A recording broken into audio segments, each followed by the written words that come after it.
السلام علیکم معزز خواتین و حضرات، پروگرام رائٹ اینگل کے ساتھ میں ہوں علی ممتاز۔ ناظرین، کل سپریم کورٹ فل کورٹ نے یہ فیصلہ سنایا پریکٹس اینڈ پروسیجر ایکٹ کو لے کر، اور پریکٹس اینڈ پروسیجر ایکٹ بحال ہو چکا ہے۔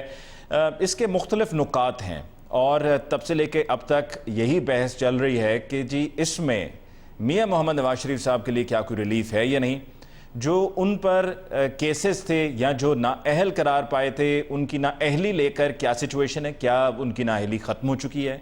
اعظم نذیر تارڑ صاحب جو پریکٹس اینڈ پروسیجر ایکٹ لے کر آئے تھے، ان کے کہنے کے مطابق تو الیکشن ایکٹ کا حوالہ دیتے وہ کہتے ہیں کہ جی نواز شریف صاحب کی جو نااہلی ہے اس کی مدت مکمل ہو گئی، اور دوسری طرف ایک ایلیمنٹ یہ بھی ہے یا ایک پرسیپشن یہ بھی ہے کہ نواز شریف صاحب کو پاکستان آنے کی اجازت دی جا رہی ہے، یا وہ پاکستان آ رہے ہیں، آئیں گے، گرفتار نہیں ہوں گے، کیمپین کریں گے، ووٹ لیں گے، لیکن پھر وزیر اعظم شہباز شریف صاحب بھی ہوں گے۔ تو آج کے ہم اس پروگرام میں بات کریں گے پریکٹس اینڈ پروسیجر ایکٹ کو لے کے، کیونکہ یہ بڑا اہم معاملہ تھا اور ججز کی طرف سے بھی بڑے اس پر اہم پوائنٹس ریز کیے گئے۔ جس طرح کا شروع میں بڑی تنقید بھی ہوئی جسٹس عائشہ ملک صاحبہ پہ، اور کہا جا رہا تھا کہ شاید کہ ان کی اتنی انڈرسٹینڈنگ نہیں ہے آف دا لا، لیکن ایک نقطہ کہ اگر کوئی فیصلہ سناتا ہے سپریم کورٹ میں فل کورٹ، تو پھر اس کے بعد اگر اس کی اپیل میں جائیں گے تو کیا ایک فل کورٹ کے فیصلے سنائے گئے فیصلے کے اوپر ایک لارجر بینچ، فل کورٹ تو نہیں ہوگا، ایک لارجر بینچ کیا اس اپیل کو سن سکتا ہے؟ جس پر بعد میں کچھ لوگوں کا یہ بھی کہنا ہے، ماہرین کا، کہ اب ہو سکتا ہے کہ فل کورٹ اس فیصلے کے بعد تشکیل ہی نہ دیا جائے۔ بہرحال جی آج کے پروگرام میں ڈسکشن کریں گے معزز مہمانوں کے ساتھ۔ ہمیں جوائن کیا ہے ایڈوکیٹ سپریم کورٹ امتیاز رشید صدیقی صاحب نے، آپ کا بہت بہت شکریہ سر کہ آپ نے ہمیں جوائن کیا۔ ہمیں جوائن کیا ہے شعیب شاہین صاحب نے، ایڈوکیٹ ماہر قانون، آپ کی بہت بہت شکریہ سر کہ آپ نے ہمیں جوائن کیا، اور ہمیں جوائن کیا ہے سینئر صحافی تجزیہ کار نسیم صدیقی صاحب نے لندن سے۔ نسیم صدیقی صاحب، آپ کی بہت بہت شکریہ for joining us on the show tonight. سب سے پہلے امتیاز صاحب، گفتگو کا آغاز آپ سے کرتے ہیں۔ You were there, right there in the court جب یہ سماعت ہوتی رہی اور آپ نے بھی دلائل پیش کیے، چیف جسٹس صاحب کے ساتھ بھی آپ کا مکالمہ ہوا کہ جب آپ نے بات کرنے کی کوشش کی اینڈ دین آپ کی ریکویسٹ کو ٹرن ڈاؤن کیا گیا۔ اس کی طرف آنے سے پہلے جو فیصلہ ہے اس پر اوور آل آپ کا کیا پوائنٹ آف ویو ہے؟ Is it a good decision? Is it a welcoming decision? کیا کہیں گے آپ؟ دیکھیں یہ تو بڑا پری میچور ہوگا۔ بعد النظر تو یہ نظر آتا ہے کہ پارشل ریلیف سپریم کورٹ نے الاؤ کی ہے، اور وہ اس طرح کی ہے کہ جو ایک بہت اس کا اہم جز تھا لاء کا کہ یہ ریٹروسپیکٹیو ہوگا، اور تمام وہ لوگ جو آرٹیکل 184(3) کے تحت جن کو ایڈورس ڈیسیجن کے خلاف ہوئے ہیں ان کو رائٹ آف اپیل مل جائے گا۔ اس میں کچھ سیاسی محرکات بھی کوئی لوگوں کے ہوں گے، انٹرسٹ ہوں گے، تو وہ سپریم کورٹ نے اپنے شارٹ آرڈر میں ٹرن ڈاؤن کر دیا ہے۔ رہ گئی باقی چیز اس میں کوئی خاص ہے نہیں، اس میں صرف یہ ہے کہ فکسیشن آف کیسز جو ہیں اور کانسٹیٹیوشن آف بینچز جو ہیں اس کے متعلق ایک ریگولیٹری میکینزم دیا گیا ہے، جو وقت آنے کے اوپر پتہ لگے گا کتنا کامیاب ہے۔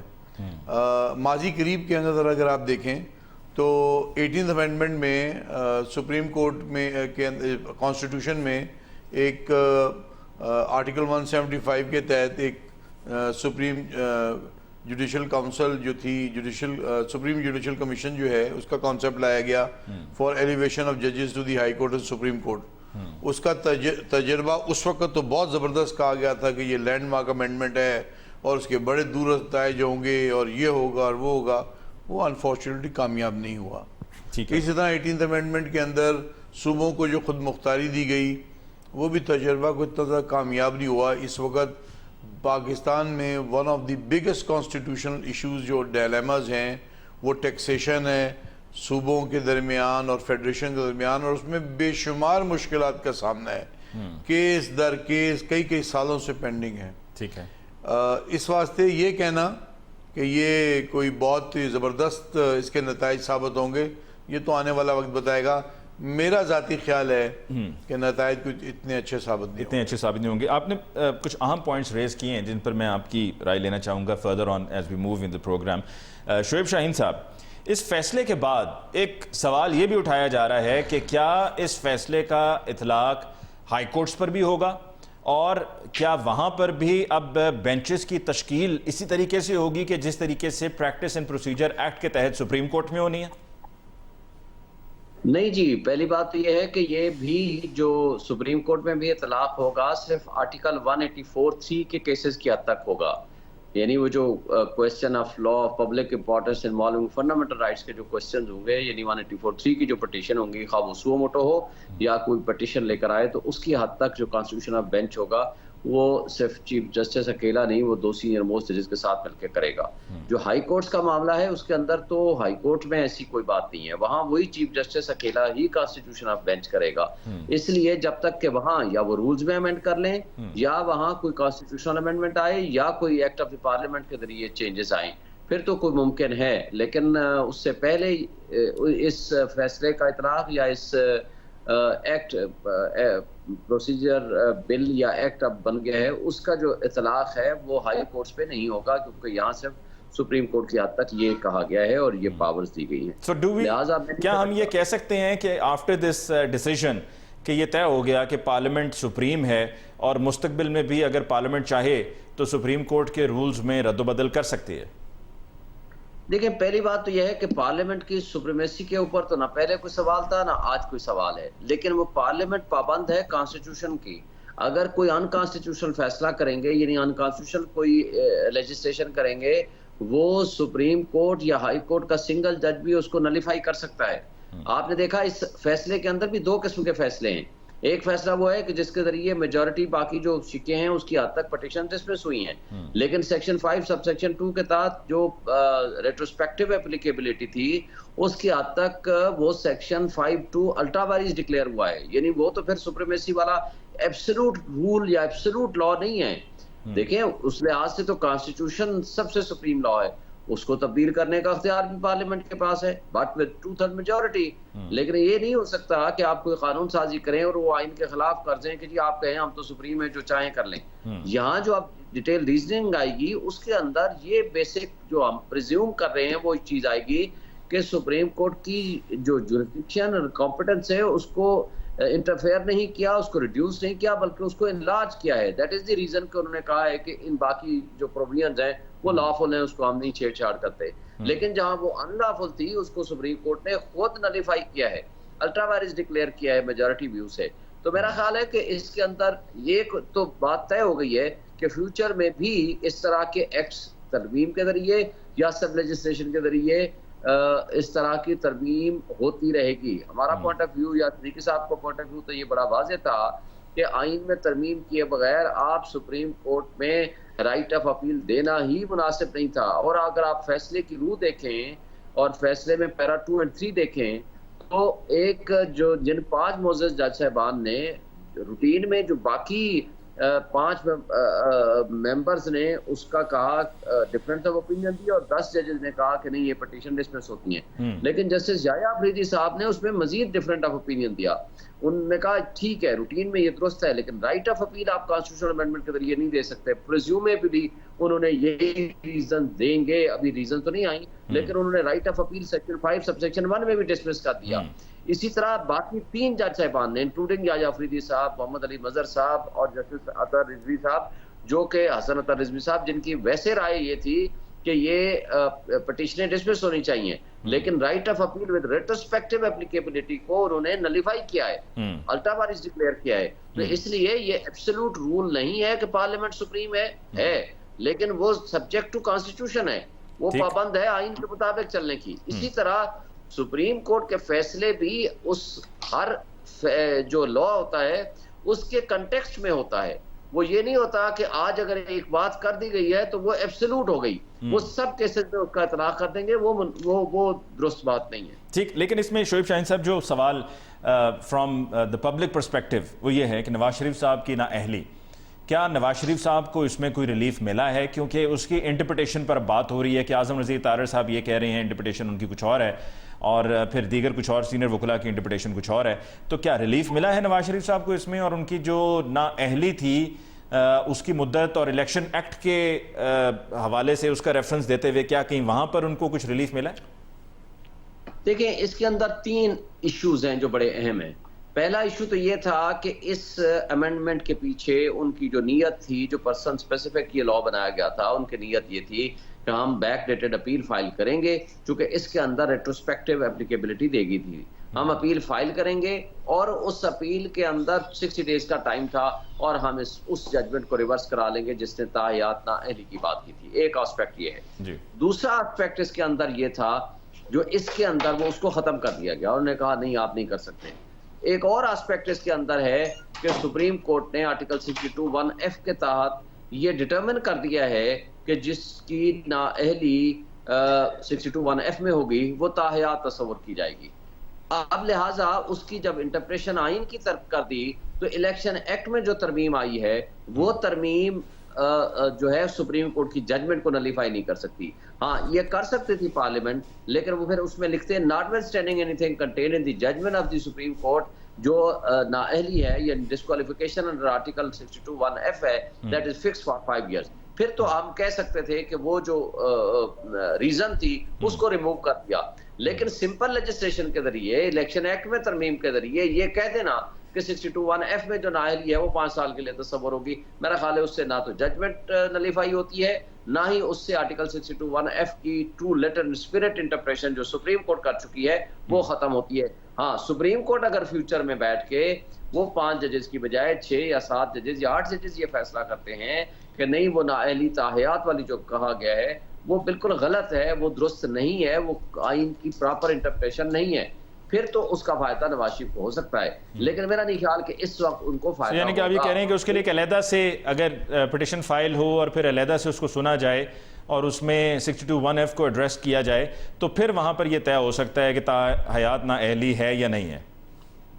جی اس کی حد تک تو ہو سکتا ہے، ورنہ نہیں ہو سکتا. اور دوسری بات، ایک بات ان کے لیے راستے میں ایک اور رکاوٹ بھی ہے، وہ ایون فیلڈ اپارٹمنٹ والا کیس ہو یا العزیزیہ والے، دونوں میں وہ سزائیں ہیں ان کو، اور نیب لا جو پرانا بحال ہوا ہے اس کے تحت 10 سال کی ان کو نااہلی ادروائز ہے. تو یہ کہنا کہ جب تک وہ سزائیں نہیں ختم ہوں تو ان کی نااہلی ادروائز بھی برقرار رہے گی اگر یہاں سے اس کو 5 سال بھی تصور کر لیا جائے. بالکل ٹھیک. امتیاز صاحب آپ کا کیا ٹیک ہے اس پر؟ دیکھیں سر، یہ ایک بڑا کمپلیکس ایشو ہے، لیکن اس کے اوپر مختلف وکلا کی مختلف آرائیں ہیں.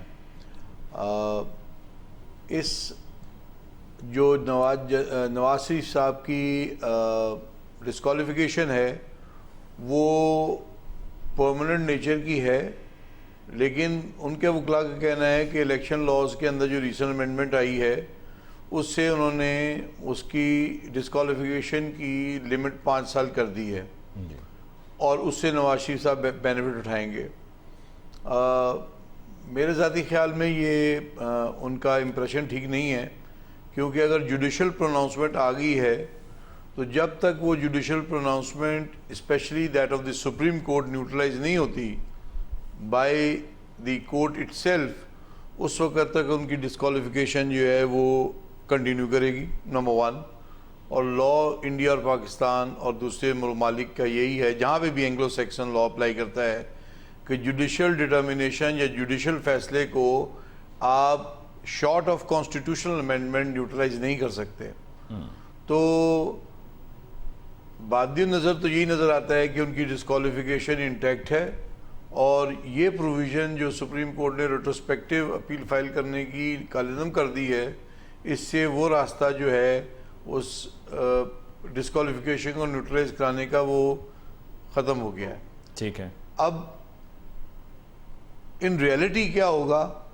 پاکستان مملکت خدا داد ہے، یہاں پہ بڑے بڑے لوگوں کو بڑا بڑا بینیفٹ ملا ہے، اور یہ تو یہاں پاکستان آئیں گے، اپنے آپ کو قانون کے مطابق سرنڈر کریں گے اور کورٹ کے اندر یہ ڈیفینس لیں گے، تو اس کے اوپر آرگیومنٹ ہوں گے اور پھر کورٹ ڈیسائیڈ کرے گی.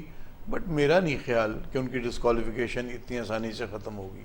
یعنی کہ قانونی نقطہ نظر سے آپ کی رائے میں جو ان کی لائف ٹائم ڈسکوالیفیکیشن ہے وہ انٹیکٹ ہے، لیکن پھر آپ نے کہا کہ پاکستان میں کچھ بھی ممکن ہے. سو اگر تو قانون کی پرنسپلز کو آپ ان کو ان دی کریکٹ پرسپیکٹیو سامنے رکھیں تو شارٹ آف کانسٹیٹیوشنل امینڈمنٹ ان کی ڈسکوالیفیکیشن کا ٹینیور جو ہے وہ انلمیٹڈ ہے، جوڈیشل پروناؤنسمنٹ ہے، اور جب تک کانسٹیٹیوشنل امینڈمنٹ نہیں ہوتی اس وقت تک یہ ان کا ٹینیور 5 سال تک نہیں لایا جا سکتا، اور آرڈنری لیجسلیشن جو ہے وہ ان افیکٹو ہے ان کا ٹینیور کو 5 سال تک سکویز کرنے کی. ٹھیک.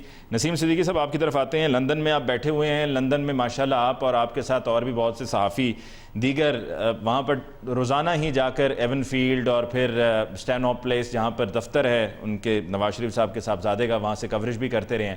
تو نواز شریف صاحب وہاں سے جو کل روانہ ہوئے ہیں یہ پکے پاکستان آ رہے ہیں یا عارضی طور پر ہیں، یا ہو سکتا ہے کہ یو اے ای یا یو اے ای سے پہلے سعودیہ جا رہے ہیں تو وہیں سے واپسی کی فلائٹ بھی ہو جائے اور واپسی کی فلائٹ پاکستان کی نہیں بلکہ لندن کی ہو؟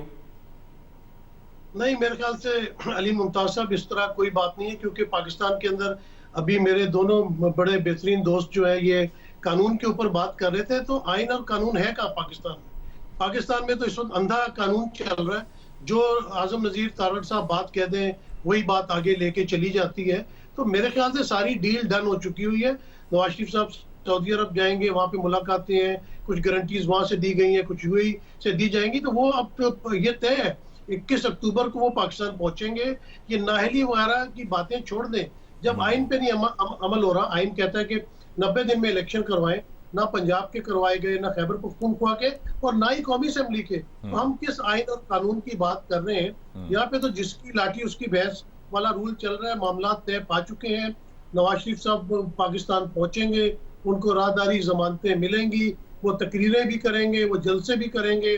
وہ الیکشن میں جب ریٹرننگ افسر کے پاس یہ معاملہ جائے گا تو وہ تو جائے گا آئین کے اوپر، اس کے اوپر جو اسمبلی نے ایکٹ پاس کیا ہوا ہے، اور وہ تو ان کو اجازت دے دے گا الیکشن لڑنے کی. الیکشن لڑا دیا جائے گا، جتا دیا جائے گا، وزیر اعظم بنا دیا جائے گا. اس میں میں اور آپ امتیاز صاحب، یعنی کہ آپ کی نظر میں وزیر اعظم نواز شریف صاحب ہی بنیں گے؟ جو بات میں نے پروگرام کے ابتدائیے میں کہی ہے کہ نواز شریف صاحب آ کے کیمپیننگ وغیرہ تو ضرور کریں گے لیکن وزیر اعظم شہباز شریف صاحب ہی ہوں گے. دیکھیں وہ ایسے ویسے تو نہیں آ رہے نا. ایک ہیوی ویٹ پولیٹیشین ہے پاکستان کے، جس طرح وہ باہر رہے اور اس کے بعد جس طرح انہوں نے کم بیک کیا، ان کی جماعت نے کم بیک کیا، تو ابھی تمام معاملات تو طے پا چکے ہوئے نا. ایک چیز نظر آ کو شہباز شریف صاحب خود کہہ رہے ہیں کہ ہمارے اگلے وزیر اعظم نواز شریف ہوں گے. تو نواز شریف اس لیے تو پاکستان نہیں جا رہے کہ ان کو جیل میں رکھا جائے یا وہ تقریریں کریں یا وہ اپنے مقدمے سنبھالیں. وہ تو اس لیے جا رہے ہیں کہ وہ ایک امید پاکستان کا نعرہ نکالا گیا ہے، اور ایک پوری جس طرح ایک کمپین بنائی جاتی ہے اور جہاں سے بھی بنائی جاتی ہے، وہ 2018 ہو 2011 ہو، جس طرح بھی پاکستان میں معاملات چلتے ہیں، تو ان کا راستہ تو بالکل صاف ہے کہ ڈیفینیٹلی جس طرح امتیاز صاحب نے، شاہین صاحب نے باتیں کی ہیں، یہ تو بالکل قانون کے مطابق، آئین کے مطابق انہوں نے باتیں کی ہیں، اور اسی طرح معاملات کو چلنا چاہیے. یا ہم معاملات کو اسی طرح دیکھتے ہیں. لیکن پاکستان میں جب آپ دیکھیں کہ ایک شخص کی ضمانت ہو جاتی ہے، جج آرڈر دے دیتا ہے، جج کا شاید 20واں 21واں گریڈ ہوتا ہے، 18ویں گریڈ کا ڈی سی جو ہے یا ڈی آئی جی جو ہے وہ اس کو نل اینڈ وائڈ کرتا ہے، اس شخص کو دوبارہ گرفتار کر لیتا ہے. تو یہاں پہ جوڈیشری تو ہمارا کوئی رول پلے کر ہی نہیں رہی. ابھی بھی جو معاملات سپریم کورٹ میں چلے ہیں اس کا کیا فائدہ ہوگا؟ وہ پاکستان کے اچھا یہ بتا دیں نسیم صدیقی صاحب کہ لندن سے کیونکہ صحافیوں کی بات ہو رہی ہے کہ کون کون سا صحافی ہے جو نواز شریف صاحب کے ساتھ ان کے طیارے میں آ رہا ہے، تو آپ بتا دیجئے. آپ تو وہاں پر ان میں اٹھتے بیٹھتے بھی ہیں، ملاقاتیں بھی آپ کی باقاعدگی سے ہوتی ہیں، ساتھ میں چائے کافی بھی چلتی ہے. کون کون سا آ رہا ہے؟ دیکھیں اپنا جو سما نیوز کے ہیڈ ہیں یہاں پہ اظہر جاوید صاحب، ان کی بیٹ ہے، وہ بہت عرصے سے اس کو کور کر رہے ہیں. رائیونٹ تک انہیں چھوڑ کر آئیں گے. ان کے علاوہ بتائیں. موثر کاظمی صاحب ہو سکتے ہیں، مرزا علی شاہ صاحب ہو سکتے ہیں، جو یہاں پہ بڑے کلوزلی یہاں پہ رپورٹنگ کرتے رہے اپنے اپنے چینل کی طرف سے، اور ان کی بیٹ بھی ہے کہ انہوں نے یہ سارا کرنا ہوتا تھا. تو میرے خیال سے وہ ان کے ساتھ ضرور جائیں گے، کیونکہ انہوں نے یہاں پہ رہ کے رپورٹنگ میں بہت محنت کی ہے. تو ان کی کوشش ہوگی. مجھے لگ رہا تھا آپ کہنے لگے ہیں کہ اب یہاں پر رہ کر انہوں نے کرنا بھی کیا ہے. یہ آپ کہہ سکتے ہیں. آپ جب تک لندن میں ہیں آپ میری بات سے اتفاق نہیں کریں گے. جی بالکل، مجھے یہاں پہ رہنا ہے کچھ عرصے، اور آپ چاہتے ہیں کہ میں جلدی یہاں سے بھی نکالا جاؤں. نہیں، یہ ہماری بدقسمت ہے. یہ پاکستان میں رہتے ہوئے کوئی بات کی جائے تو کہتے ہیں یار ابھی مجھے یہاں پہ رہنا ہے. وہاں کہیں باہر چلا جائے بندہ تو کہتے ہیں یار مجھے یہاں پہ بھی رہنا ہے. ایک بریک لیتے ہیں جی، اور بریک کے بعد لوٹ کر جب ہم آئیں گے تو میں شعیب شاہین صاحب سے پوچھنا چاہوں گا کہ جو جسٹس عائشہ ملک صاحبہ نے فل کورٹ اور پھر لارجر بینچ کی جو بات کی تھی اس میں کیا واقعی اس طرح ہے کہ اگر یہ فیصلہ جو آ گیا اس کے بعد اب فل کورٹ دوبارہ نہیں تشکیل دیا جا سکے گا؟ اس پہ بات ہوگی ایک بریک کے بعد.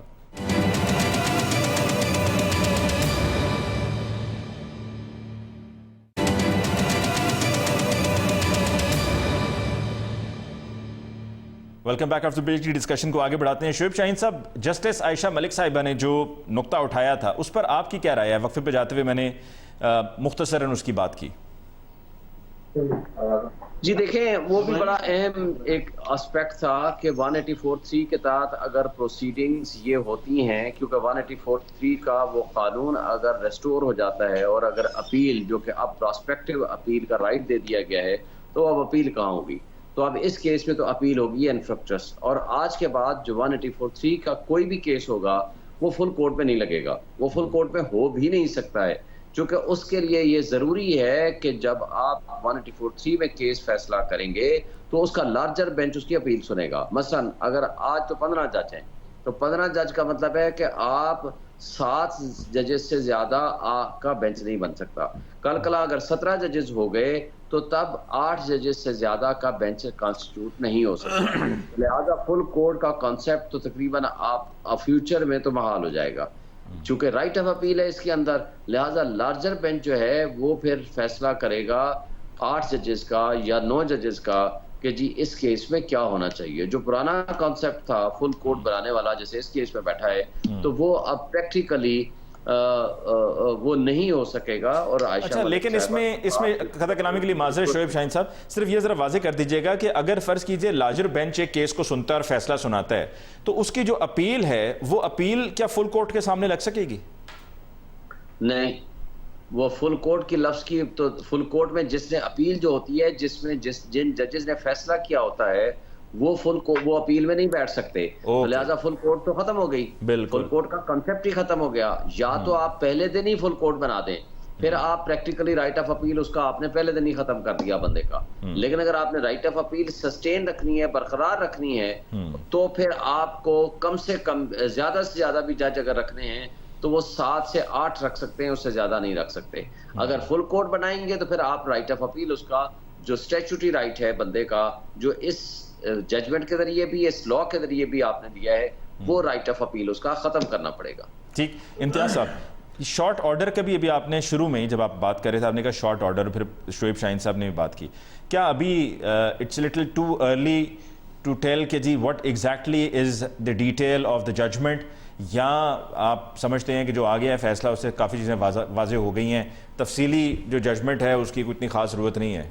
دیکھیں، مطلب ضرورت تو اس طرح سے ہے کہ obviously تفصیلی ججمنٹ آنی ہے، لیکن یہ کہ اس کا کیا امپیکٹ ہے یا کس کو کہاں ریلیف ملا اس معاملے کو لے کر. میں اس سے پہلے کہ جو شعیب شاہین صاحب نے بات کی ہے، میں ایک آپ کو بتاؤں، ابھی اس ججمنٹ کے آنے کے باوجود بھی بہت سارے مراحل حل ہونے والے ہیں. فار ایگزامپل، ایک اسٹیچوٹری رائٹ آف اپیل ہے، but constitutional right of review ابھی بھی انٹیکٹ ہے، وہ تو اوور رائڈ نہیں ہوا. تو کیا یہ آنے والے وقت میں ڈیسائیڈ نہیں کرنا پڑے گا کورٹ کو کہ ایک بندہ کہتا ہے کہ میں نے ریویو فائل کرنی ہے اور ریویو فل کورٹ مجھے آپ دیں، میں نے اپیل نہیں فائل کرنی، تو کانسٹیٹیوشنل رائٹ تو اس کا انٹیکٹ ہے ریویو فائل کر کے فل کورٹ کو کانسٹیٹیوٹ کرانے کا. اور ایک بندہ جو ہے وہ اپیل میں جانا چاہتا ہے تو اس کا اپیل، تو کون سی پروویژن سبقت رکھے گی؟ کیا ریویو کی ریکویسٹ سبقت رکھے گی کہ رائٹ آف اپیل؟ یہ ابھی تک فیصلہ ہونا اس کا باقی ہے. علاوہ ازیں جسٹس عائشہ کا جو آبجیکشن تھا وہ سم واٹ ڈفرنٹ تھا. ایک یا 2 ججمنٹیں ہیں، ایک جسٹس قاضی فیض رضا کی ججمنٹ ہے اور ایک آئی تھنک جسٹس منصور علی شاہ صاحب کی ججمنٹ ہے، جس میں انہوں نے کہا تھا اپنے سیپریٹ نوٹس کے اندر کہ ایک دفعہ اگر بینچ کانسٹیٹیوٹ ہو جائے تو چیف جسٹس جو ہے وہ سپریم کورٹ کے رولز کے تحت اس کو ریکانسٹیٹیوٹ نہیں کر سکتا. چیف جسٹس نے قاضی فیض رضا صاحب نے اس بینچ کو فل جو لارجر بینچ تھا 8 ججز کا، اس کو ریکانسٹیٹیوٹ کر دیا. تو جسٹس عائشہ ملک صاحبہ یہ بار بار تواتر سے انہوں نے پوچھا کہ کیا یہ ریکانسٹیٹیوٹڈ بینچ جو ہے جو فل کورٹ بنا دی گئی ہے، کیا یہ قانون کے آئین کے مطابق ہے اور اس کی اپیل کہاں جائے گی؟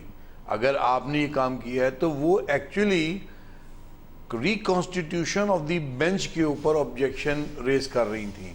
لیکن انفارچونیٹلی اس پروسیڈنگ میں جو دنیا میں دیکھی گئی ہے کسی وکیل نے اس کو ایڈریس نہیں کیا. ہمیں انفارچونیٹلی موقع نہیں مل سکا اس کو ایڈریس کرنے کا اور ریبٹل میں بھی موقع نہیں دیا گیا. موقع کیوں نہیں آپ کو امتیاز صاحب ملا؟ کیا آپ کو مسئلہ چل رہا ہے؟ یہ ایک بڑی دردناک کہانی ہے. سینسٹیو کیسز کے اندر حالات کچھ عام لوگوں سے ذرا مختلف ہوتے ہیں. کیسز کے اندر آپ نے دیکھ لیا ہے کہ خود دیکھیں, آپ خود فیصلہ کریں کہ پٹیشنرز کے وکیلوں کو کیا سلوک اور کیا ٹائم دیا گیا, اور رسپونڈنٹ کی طرف سے جو وکیل پیش ہوئے ان کو کیا سلوک دیا گیا اور کیا ٹائم دیا گیا. یہ آپ اس کا واضح کریں. بٹ میرے حساب سے یہ انصاف کے تقاضے پورے نہیں ہوئے اس کیس کے اندر.